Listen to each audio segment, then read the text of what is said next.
How's it going? Ryan here at etrailer.com. Today on our 2010 Jeep Wrangler, we're going to be taking a look at and showing you how to install the Roadmaster Automatic Battery Disconnect.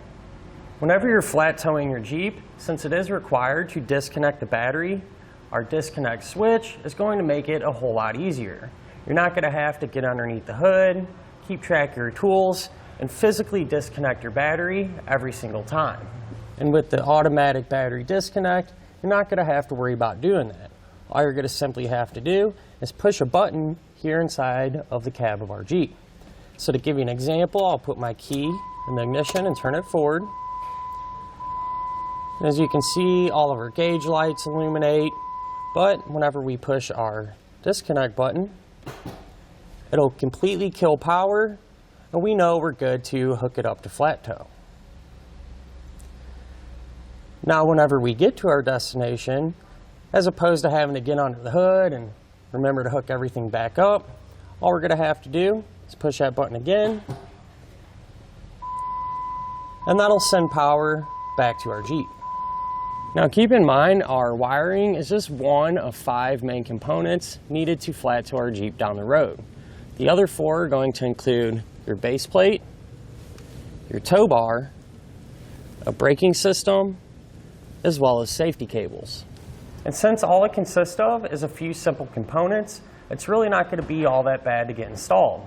Speaking of which, let's do that together now. So the first thing you're going to want to do is find a place to mount your solenoid.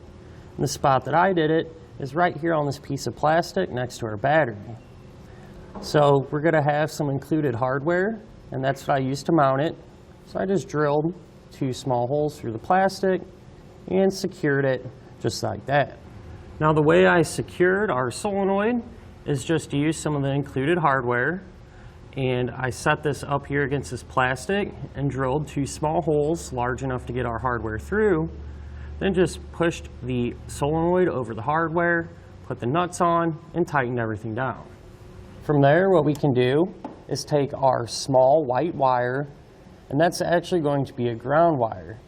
So what I did is ran it down and along through here towards the passenger side of our Jeep. And so that white ground wire just comes through here, and at the end of it, I routed it to this factory ground stud right here.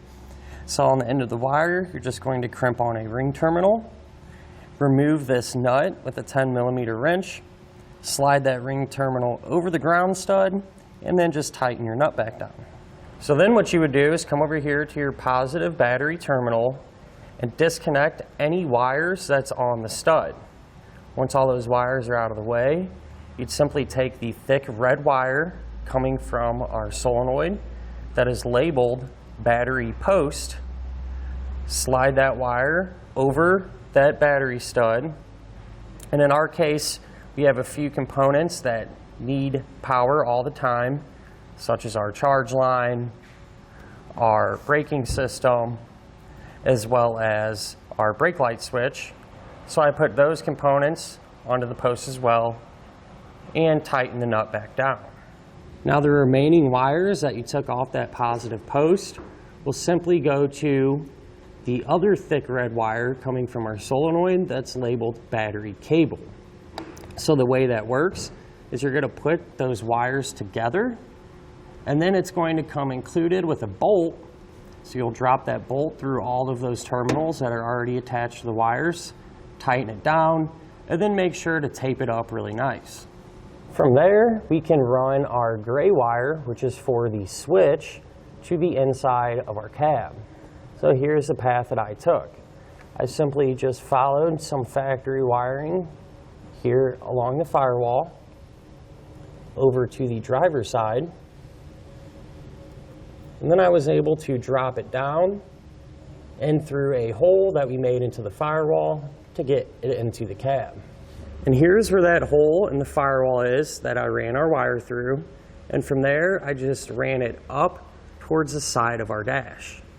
And then what you're able to do is simply just take this side panel off, which simply just pulls away, run your wire up into this area, and then just zip tie it to keep it secured and up for the time being. From there, what you would do is simply just drill a hole in your dash, just big enough to push your switch through wherever you want it. Now I really like this area here because there's nothing behind the dash that it's going to interfere with, and it's going to be really easy to see and work with. What you're able to do is simply push your switch through the dash and then secure it on the back side with this nut. From there, we're able to focus on hooking up our wires. Now to do that, we're going to have two small set screws, so you're going to loosen those up, and then you're going to take your wire and that gray sheathing, you're going to carefully use a utility knife or something like that to kind of peel it back and expose the red and black wire underneath. Now on the ends of those wires, you're going to strip back that insulation as well to expose the bare copper wire. And then you're just simply going to hook up one wire to one side of the switch, and the other wire to the other side. Now it doesn't matter which wire goes to which side as long as we have them both hooked up. So once you push your wires through, you're able to tighten down the set screws, and then we're all good to go. And last but not least, if you come back to our solenoid here under the hood, what you're going to do is open the dust cover and install the provided fuse that comes with the kit and close that dust cover back up. And before you put everything back together and clean up your wiring, it's a good idea to test it to make sure it's functioning properly. So go ahead, put the key in the ignition, turn it forward to light up our dash, hit our button, and make sure everything powers off. Then we can just push our button again to make sure it comes back on. And that'll finish up our look at and our installation of the Roadmaster Automatic Battery Disconnect on our 2010 Jeep Wrangler.